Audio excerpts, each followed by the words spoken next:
할렐루야. 주님의 은혜와 평강이 믿음으로 예배 자리에 나온 우리 모든 성도님들과 함께하길 주님의 이름으로 축복합니다. 2주 전에 우리는 오늘 말씀을 통해서 교회를 흔드는 율법주의자들의 말씀을 이 빌립보서 3장 말씀을 통해서 봤습니다. 이들은 이 보여지는 형식에 치우쳐서 복음만은 안 된다. 복음뿐만 아니라 할례도 행해야 되고 복음뿐만 아니라 율법도 지켜야 된다라고 했던 사람들이 바로 율법주의자들이었죠. 할례와 율법 그 자체가 잘못됐다는 것이 아닙니다. 이들은 이것이 바로 구원의 방편이라고 생각했기 때문에 그 모습이 잘못된 것이고요. 심지어 이들의 모습은 그냥 믿음으로 할례를 행하고 믿음으로 율법을 지켰던 것이 아니라 이방 종교를 행하는 그 사람들의 모습처럼 어떤 신비적인 효과를 얻기 위해서 그렇게 할례와 율법을 지켰던 것이죠. 성도님들 중에 이런 얘기를 하신 분이 있습니다. 왕년에 저 예수님 잘 믿었습니다. 그런데 여러분, 그때 어떻게 믿었는지가 중요한 것이 아니라 지금이 중요합니다. 그리고 행위가 중요한 것이 아니라 그 중심이 중요한 것이죠. 바울은 우리에게 지금 얘기하고 있는 겁니다. 그런 행위에 기대하지 말라. 그런 것에 기대고 살아가지 말라. 왜냐하면 우리는 예수 그리스도를 아는 그 고상한 지식, 가장 고상한 지식을 가지고 있기 때문에 자신을 드러내는 그 모든 것 그냥 배설물에 불과하다라고 지금 바울은 이야기하고 있는 겁니다. 여러분, 우리 안에 자랑할 것이 얼마나 많습니까? 직업을 자랑할 수 있는 분도 있을 것이고 자녀를 자랑할 수 있는 분도 계실 것이고 학벌을 자랑하고 경제력을 자랑할 수 있는 분도 분명히 계실 겁니다. 그러나 그러한 것을 신뢰하지 마십시오. 결코 그러한 것은 우리를 든든히 세우지 못합니다. 작은 변화에 분명히 흔들릴 겁니다. 대신 예수 그리스도, 오직 복음만 붙잡으시는 성도님 되시길 소망합니다. 바울은 옥에 갇혀 있음에도 불구하고 참된 기쁨을 가지고 담대하게 빌립보 교인들에게 기뻐하라고 했습니다. 어떻게 그렇게 기뻐하라고 할 수 있었습니까? 그의 마음속에 오직 예수 그리스도 그분을 붙잡고 있었기 때문에 그렇죠. 그럼 우리는 세상 바라보는 것이 아닙니다. 오직 주님만 바라보는 겁니다. 오직 주님만 바라보는 성도님 되시길 주님의 이름을 축복합니다. 여기까지가 지난 시간에 나눈 말씀입니다. 오늘 본문 12절부터는 근데 주제가 좀 바뀝니다. 오늘 말씀은 율법주의자들에 대한 말씀이 아니라 율법주의자들과 정반대되는 반율법주의자들에 대한 말씀이죠. 시대를 막론하고요, 복음을 전파하는 곳에는 두 양극단의 오류가 있습니다. 그것이 뭐냐면 한쪽은 율법주의고요, 다른 한쪽은 반율법주의, 그 극단이 있어요. 율법주의자들의 모습은 이 지난 시간에 같이 말씀을 나눴죠. 그렇다면 반율법주의자들의 모습은 어떤 모습일까요? 이들의 모습은 이겁니다. 우리는 믿음으로 구원을 받았다. 그러니까 우리는 율법을 지킬 필요가 없다. 마음대로 행하면 된다. 율법은 신경 쓸 필요가 없다라고 하는 사람들이 반율법주의자들의 모습이에요. 어찌 보면 맞는 말처럼 보여지지만 여러분 그것은 아닙니다.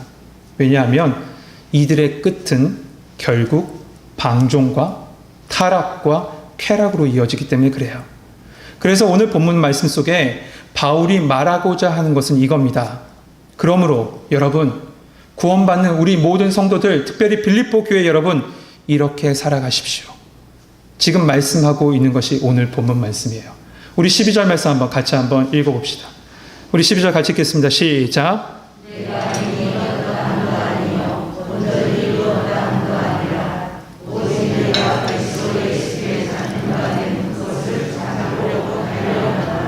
아멘. 내가 이미 얻었다 함도 아니요 온전히 이루었다 함도 아니라. 그리스도인 예수 그리스도를 붙잡고 그분을 바라보며 살아가는 사람의 첫 번째 모습은 바로 겸손입니다. 그리스도인은 다 이루었다라고 이야기하는 사람이 아니에요. 이제부터 시작입니다라고 이야기하는 사람입니다. 온전히 이룬 사람이 아닙니다. 온전함을 바라보며 자신을 내려놓는 사람이죠. 또한 잡은 줄로 생각하는 것이 아니라 지금도 예수 그리스도를 향해서 그 믿음의 경주를 열심히 계속하고 있는 사람이 바로 그리스도인입니다. 그러므로 그리스도인의 출발점은 바로 겸손으로부터 출발하는 거죠. 세상에는 완전한 사람이 없습니다. 혹시 완전하신 분 한번 손 들어 보십시오. 예, 아무도 안 계시네요. 다만 완전한 척 할 뿐이겠죠. 하지만 그리스도인은 이미 얻었다함도 아니요 온전히 이루었다함도 아니라 나는 완전하지 못합니다. 난 부족합니다. 나는 연약합니다. 이 겸손의 고백 속에 출발하는 사람이 바로 그리스도인인 거죠. 세상 사람들과 이야기하는 대화 중에 가장 힘든 사람, 대화하기 힘든 사람이 누구냐 하면 자신이 아는 것이 전부인 줄 아는 사람, 그 사람과 이야기하면 너무나도 힘듭니다. 근데 알고 보면 조금밖에 알지 못하거든요. 아는 영국 교포 목사님이 있습니다. 영국에서 열심히 공부하고 있을 때 한 느지막하게 공부해서 영국으로 유학 온 한 한국분이 계셨대요. 근데 한 클래스에서 같이 공부했답니다. 근데 이 유학 온 목사님과 같이 들었던 이 클래스는 한국에서 유학 온 목사님이 전공 분야가 아니었어요. 그런데 어느 날 같이 토의를 하기 시작했답니다. 영어로 했겠죠. 영국이니까요. 그 한국에서 오신 분이 그런데 다른 사람들의 말을 다 잘라가면서 자기의 이야기만 하는 겁니다. 보다 못해서 이 영국 교포 목사님이 그건 아니라고 조목조목 하나씩 자기가 전공 분야이기 때문에 조목조목 하나씩 반박했대요. 그랬더니 이분이 갑자기 열이 받아서 갑자기 한국말로 너 몇 살이야? 이 영국 그 클래스 안에서 이 영국의 친구들과 같이 공부하는데 그랬대요. 그래서 그 이후에 한국 유학생들하고는 같이 수업 안 들었다고 해요. 자기가 아는 것이 전부인 줄 아는 사람, 그 사람과 대하는 것만큼 힘든 일이 없죠. 사실 사도 바울은 참 대단한 사람입니다. 우리 이 빌립보서 3장 5절 6절만 봐도 유대 사회에서 엘리트 중에 엘리트가 바로 사도 바울이었죠. 그러나 어떻게 합니까? 그분을 아는 지식이 가장 고상하기 때문에 모든 것을 배설물로 여겼댔어요. 그리고 오로지 평생 예수 십자가를 따라가면서 겸손을 가지고 살았던 것이 바울입니다. 우리는 압니다. 그다지 자랑할 것 없는 사람들이 도리어 자랑하고 자기 의가 없는 사람이 그 의를 내세운다는 것을요. 이 베스트셀러 중에 가끔 이 자서전이 올라올 때가 있어요.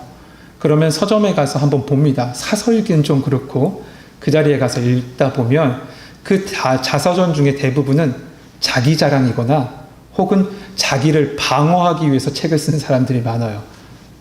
그런데 여러분 성자라고 불렸던 그렇지만 정작 자신은 죄인이라고 고백하는 사람이 있습니다. 그 사람이 누구냐면 바로 성 어거스틴이죠. 그는 자서전을 통해서 자신의 이야기를 하고 있지 않습니다. 도리어 참회록을 통해서 하나님의 인도하심을 찬양했습니다. 결국 그리스도인이란 이겁니다. 겸손함으로 하나님께 한 걸음씩 나아가는 사람이 바로 그리스도인인 줄 믿습니다.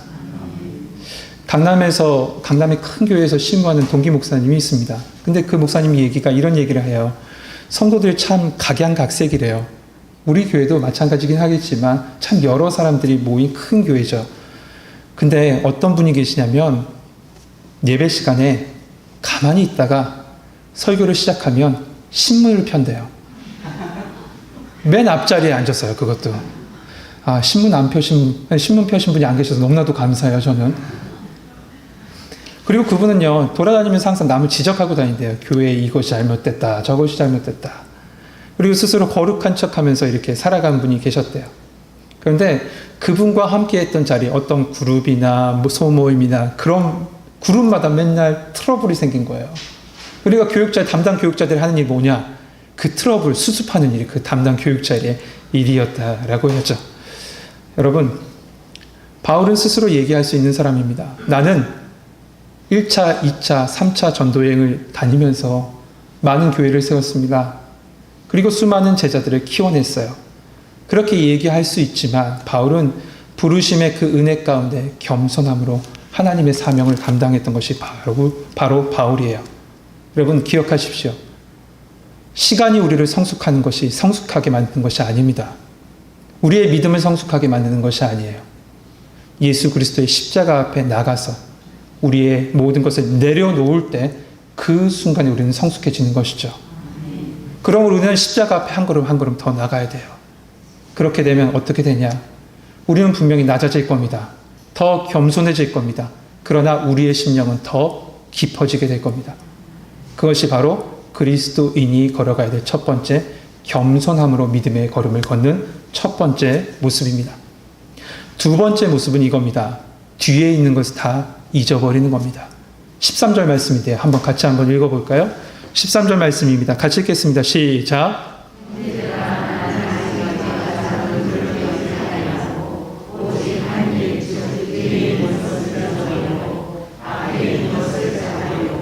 아멘. 여러분, 뒤에 있는 것이 뭘까요? 뒤에 있는 것을 잊어버리고, 이 뒤에 있는 것을 잊어버리고의 그 첫 번째는 죄와 상처와 실패와 낙심의 순간들을 잊어버린 거예요. 여러분, 근데 여기서 오해하시면 안 돼요. 내가 죄인됨을 잊으라는 것이 아니에요. 죄의 슬픔과 고통과 상처를 잊으라는 겁니다. 왜냐하면 예수 그리스도께서 십자가에서 우리의 모든 죄와 상처와 슬픔을 다 사해 주시고 정결하게 해 주셨기 때문에 그렇습니다. 그런데 성도들 중에, 많은 사람들 중에 이 죄책감의 족쇄에 묶여서 살아가는 사람들이 참 많습니다. 그러나 기억하십시오. 고린도후서 5장 17절에 분명히 말씀합니다. 그런즉 누구든지 그리스도 안에 있으면 새로운 피조물이라. 이전 것은 지나갔으니 보라 새 것이 되었도다. 할렐루야. 예수님께서 십자가에서 우리의 죄와 사망의 모든 것을 다 대신 지시고 우리에게 새로운 삶을 허락하여 주셨습니다. 그런데 왜 다시 십자가를 지려 하세요? 우리 예수님께서 다 지셨는데요. 사단의 끊임없는 송사가 이겁니다. 너는 안 돼. 너는 죄인이다. 사단은요, 실패를 기억하게 하고 문제를 생각나게 해요. 그러나 분명히 예수님께서 말씀하셨고 하나님 말씀하셨습니다. 동이 서에서 먼 것 같이 우리 죄가를 우리에게서 멀리 옮기셨더라고요. 그런데 이 죄를 잊는 것이 쉽지 않죠. 쉽지 않습니다. 그런데 오늘 본문 말씀 속에 잊어버리고라는 이 동사의 형태를 보면 은혜가 됩니다. 이 잊어버리고라는 이 동사의 형태는 매일매일 잊어버리고 순간순간마다 잊어버리고예요. 이 말은 이거죠. 매 순간마다 예수님의 십자가 앞에 나가서 매 순간마다 내려놓는 겁니다. 그리고 그 보혈의 은혜로 깨끗이 씻음받는 것이 바로 잊어버리는 거죠. 여러분, 그 죄의 그 끊임없는 그 묶임, 그 죄의 여러 가지 것들을 여러분 마음속에 담지 마십시오. 항상 예수 그리스도 앞에 나와서 그분의 보혈로 말미암아 깨끗이 씻음받는 성도님 되시길 소망합니다. 예전에도 한번 말씀드렸는데 여러분 돌아다니다가요, 우리 교인들 하나씩 이 쓰레기를 하나 가지고 이 교회 앞에 어떤 기둥 안에 한번 내려놓고 한번 가보십시오. 내일이면 그 자리가 쓰레기장이 될 겁니다. 여러분 마음 가운데 죄의 모든 것을 담아놓지 마세요. 왜 그곳에 이 마음을 이 죄의 쓰레기장으로 만드십니까? 예수님 앞에 나와서 매 순간마다 그 보혈의 은혜로 깨끗이 씻김 받는 겁니다. 예수님께서 여러분의 모든 죄가, 그 기억나는 모든 죄가를 다 씻어주실 줄 믿습니다. 그리고 또 잊어야 될 것이 있어요. 그것은 뭐냐 하면 나의 자랑과 나의 성공과 나의 이력을 잊어버려야 돼요. 전에 무척 자랑하고 싶었던 것, 그리고 우리가 집착했던 것, 그리고 내 인생을 다 걸어서 모든 것을 바쳤던 그 모든 것을 미련 없이 버려야 된다는 거예요. 왜냐하면 예수 그리스도, 주 예수보다도 귀한 것이 없기 때문에 그렇습니다. 1931년에 미국의 보험회사를 다니는 한 청년이 있었습니다. 근데 이 청년이 어떤 기회가 돼서 MBC 라디오, MBC가 아니라 NBC요. MBC 라디오 공개 방송에 이렇게 나가게 될 이 기회가 있었습니다. 그래서 거기에 나가서 노래를 하게 됐죠. 노래가 끝났는데 장내가 조용한 겁니다. 지금처럼요. 근데 갑자기 막 박수갈채가 끊임없이 사람들의 손에서부터 막 나온 거죠. 그가 들려준 이 저음의 바리톤에 사람들이 매료된 겁니다. 그러자 갑자기 스타가 돼버렸어요. 스타가 돼버렸어요. 그러니까 여러 곳에서 방송 제의가 오고 출세와 돈을 주겠다라고 하면서 그를 갖다 이끄는 사람들이 여러 군데가 있었습니다. 그런데 이 사람 마음에 그 순간부터 마음에 갑자기 두려움이 찾아오고 답답함이 찾아오는 거예요. 그래서 그 자리에서 고개를 숙이고 기도하기 시작했대요. 그런데 그때 마침 똑같이 부모님께서 그 모습을 기억하고 자기 집에서 이 아들을 위해서 계속 기도하는 겁니다. 분명히 이것은 아들의 출세길이에요. 근데 부모님, 어머니, 그 기도하는 어머니가 기도했는데 그 어머니도 기쁜 마음이 들지 않는 거죠. 그래서 그 사랑하는 아들, 그 아들의 방에 들어가서 책상 위에 조그만 쪽지에다가 이렇게 여러 가지 글을 딱 써놓고 조용히 갖다 놓고 나왔답니다. 아들이 돌아왔습니다. 돌아와서 어머니가 써준 그 종이 쪽지를 딱 열어서 봤는데 어머니가 자주 애송하던 밀러 부인의 한 성시였던 거예요. 그 성시를 봤는데 그 성시를 읽는데 갑자기 그 청년의 눈에서 뜨거운 눈물이 막 흐르기 시작해요. 그리고 그 순간에 하나님께서 그에게 멜로디를 기억나게 하셔서 펜으로 막 적게 하셨어요. 그리고 그 펜으로 적은 그 곡에다가 이 밀러 부인의 성시를 갖다 가사를 붙였습니다. 그 찬양이 이거예요. 주 예수보다 더 귀한 것은 없네. 이 세상 부귀와 바꿀 수 없네. 영죽을 내 대신 돌아가시 그 놀라운 사랑 잊지 못해. 같이 부를까요? 세상 즐거움 다 버리고 세상 자랑 다 버렸네. 주 예수보다 더 귀한 것은 없네. 예수 밖에는 없네. 여러분 믿으십니까? 그가 빌리 그리함 목사님과 함께 다녔던 조지 베브리 쉐어라는 복음성가 가수입니다. 그가 나중에 이 빌리 그리함 목사님과 함께 다니면서 네덜란드에서 집회할 때 앞에서 찬양을 하게 됐답니다. 근데 그 찬양에 은혜 받은 많은 네덜란드 성도들이 크게 박수를 쳤대요. 그 순간에 이 쉐어라는 복음 가수가 이렇게 얘기했답니다. 감사합니다. 그러나 나는 여러분이 주신 박수갈채와 그리스도를 바꾸지 않겠습니다. 주 예수, 그 예수보다 귀한 것이 없기 때문에 우리의 자랑조차도 내려놓을 수 있어야 돼요. 그것이 바로 그리스도인의 모습입니다. 그러면 그 대신 우리는 어떻게 해야 될까요? 모든 것을 내려놓고 겸손함으로 살아가는 그리스도인은 어떻게 될까? 14절에 그 말씀이 나옵니다. 14절 말씀 같이 읽겠습니다. 시작.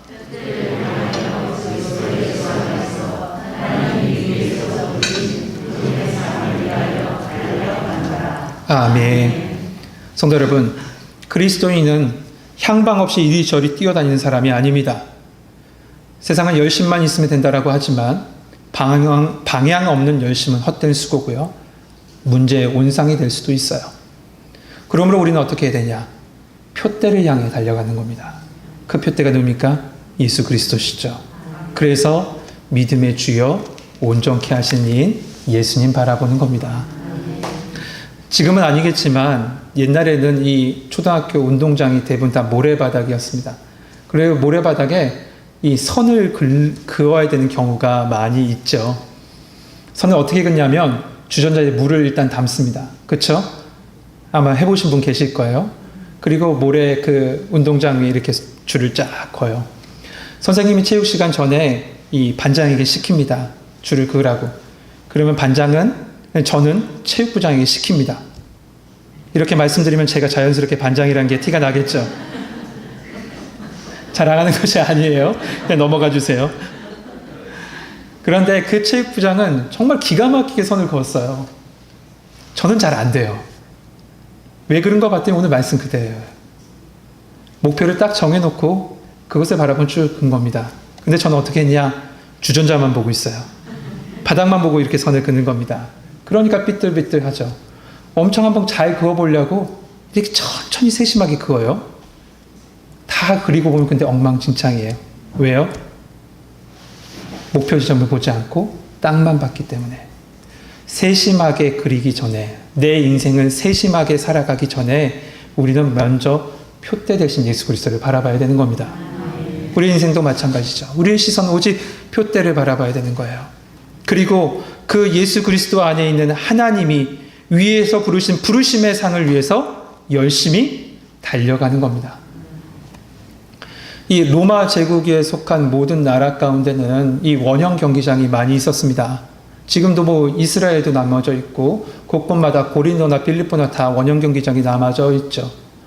근데 그 원형 경기장에서 여러 경기를 하게 됩니다. 특별히 육상 경기를 많이 하게 되는데 모든 경기가 끝나면 반드시 승패가 갈라지게 되어져 있습니다.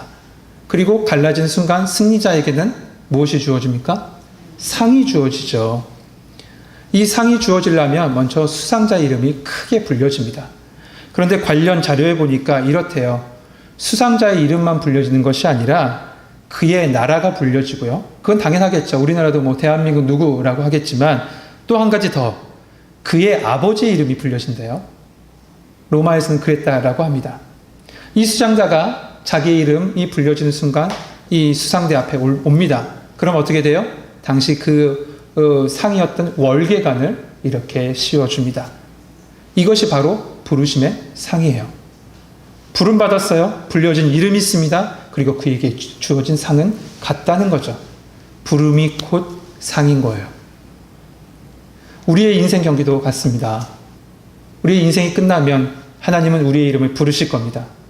왜요? 상 주시려고요. 어떤 상을 주실 겁니까? 바로 의의 면류관, 생명의 면류관을 주시기 위해서 우리를 부르시는 거죠. 디모데후서 4장 7절에서 8절 말씀합니다.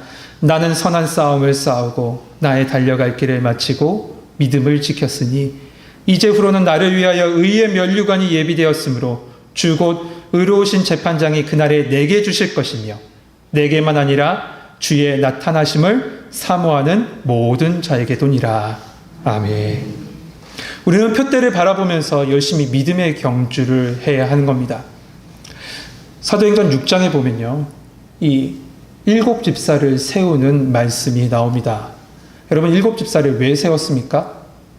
표면적으로 보면 헬라파 유대인들 그 중에서도 과부가 구제에서 차별받는 것을 막게 하기 위해서 모두 다 평등하게 구제하기 위해서 그런 것처럼 이렇게 7집사를 세운 것처럼 보여지지만 이면적으로 보면 그것은 기도와 말씀과 성교를 놓치고 있던 교회, 그 교회를 바로잡기 위해서 그 교회의 방향을 바른 방향으로 가게 하기 위해서 7집사를 세운 거예요.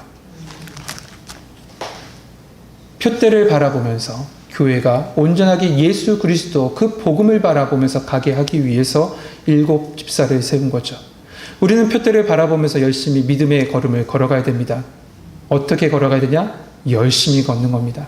믿음을 가지고 담대하게 걸어가야 될 줄 믿습니다.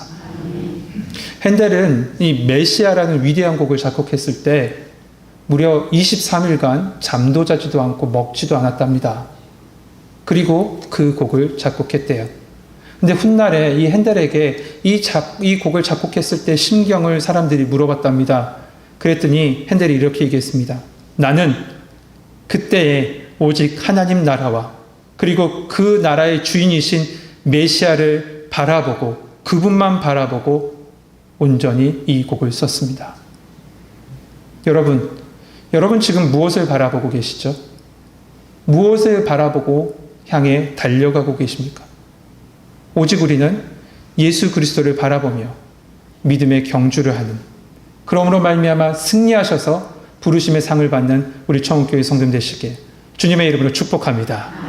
마지막으로 15절, 16절 한번 같이 한번 읽겠습니다. 15절, 16절입니다. 같이 읽겠습니다. 시작.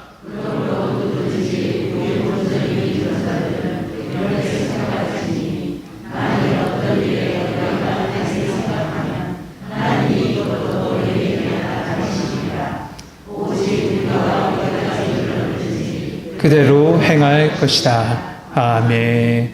오늘 말씀을 찬찬히 읽어보면 오늘 말씀 속에서 의문이 생긴 한 표현이 나옵니다.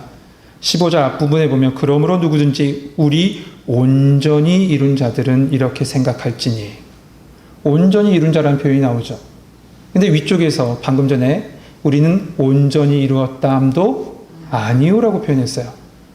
근데 다시 한번 오늘 이 사도 바울은 15절에서 온전히 이룬 자라고 표현합니다. 이건 뭘까요?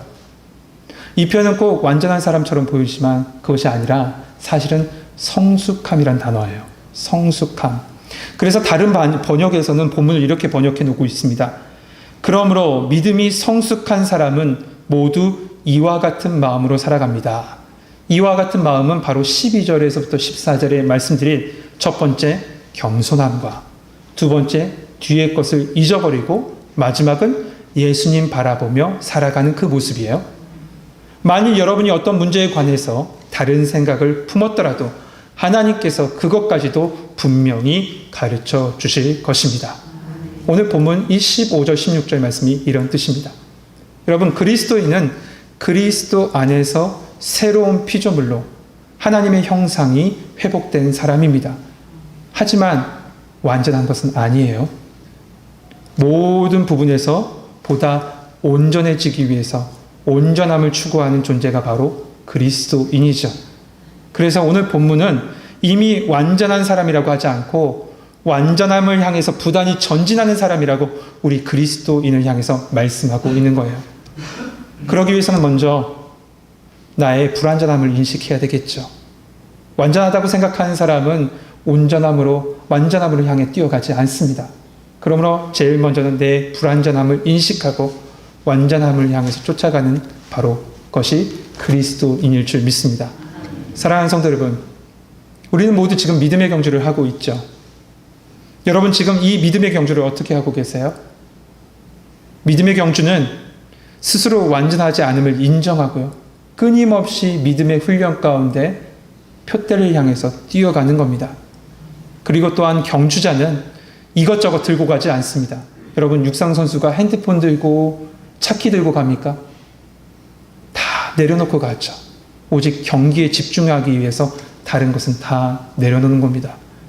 소망하기는 우리 청교회 성도들 믿음의 주여 온전케 하시는 이 예수 바라보면서 믿음의 경주에서 승리하시는 우리 성도님 되시길 소망합니다.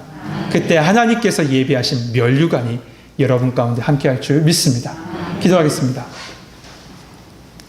사랑이 많으신 하나님, 우리로 그리스도인 되게 하여 주시고 표대를 향하여 담대히 뛰어가게 하여 주시니 감사합니다. 나는 아무것도 아닙니다. 오직 주님께서 붙잡아 주셔야 됩니다. 주님의 붙잡으심과 인도하심 속에 살아가게 하여 주시고 우리의 시선이 흔들리지 않게 하여 주시고 오직 믿음의 주여 온전케 하시니 예수만 바라보면서 믿음의 경주에서 승리하는 우리 청교회 성도들 되게 하여 주시옵소서. 예수 그리스도의 이름으로 감사하며 기도하옵나이다.